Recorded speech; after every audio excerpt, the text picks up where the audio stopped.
to the meat and potatoes of the course, the part that you probably came here for, right? Macros. Okay, let's start extremely basic. What are macros? Macros is short for macronutrients, and there are 3 categories for this. We have proteins, fats, and carbohydrates. So for example, if someone's calorie goal is 2,000 calories, those calories are made up of proteins, fats, and carbohydrates. Those are your macronutrients. So examples of protein-dominant food sources are going to be shrimp, lean ground beef, cod, and tofu. Examples of fat-dominant food sources are going to be avocado, full-fat cheese, nuts, and oils. And examples of carb-dominant food sources are going to be rice, breads, pasta, fruits, and veggies. Yes, fruits and veggies are carbs. So by tracking your macros, you're essentially tracking your calories, but it's a much more accurate and flexible way to track your calories. Okay, we're gonna dive into some numbers here, so stick with me, okay? So proteins, fats, and carbs are measured by grams. So for every gram of protein and carbs, that equals 4 calories. And for every gram of fat, that will equal 9 calories. You still with me?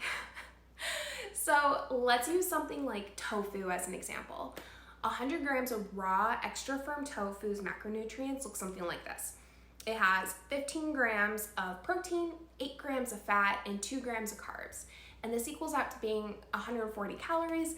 And no, you don't need to memorize this. That's what MyFitnessPal or a calorie tracking app is for.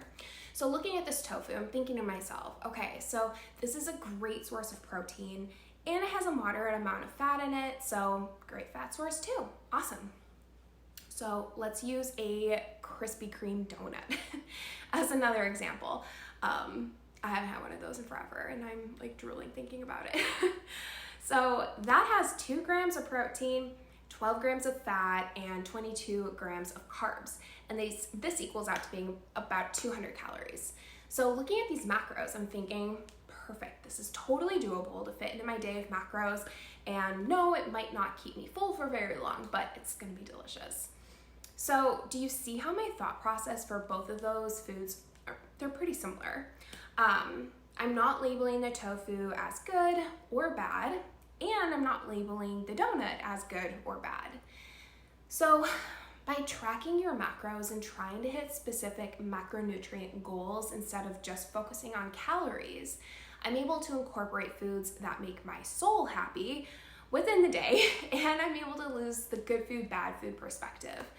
Tracking macros will help you to understand food differently, and in a lot of cases, it might help to improve your relationship with food. Another benefit to tracking your macros versus just calories is that you'll likely be much more focused on and aware of your protein intake. So by prioritizing protein, you'll not only notice improvements in satiety, but it will help you to maintain or add muscle mass if you're incorporating strength training.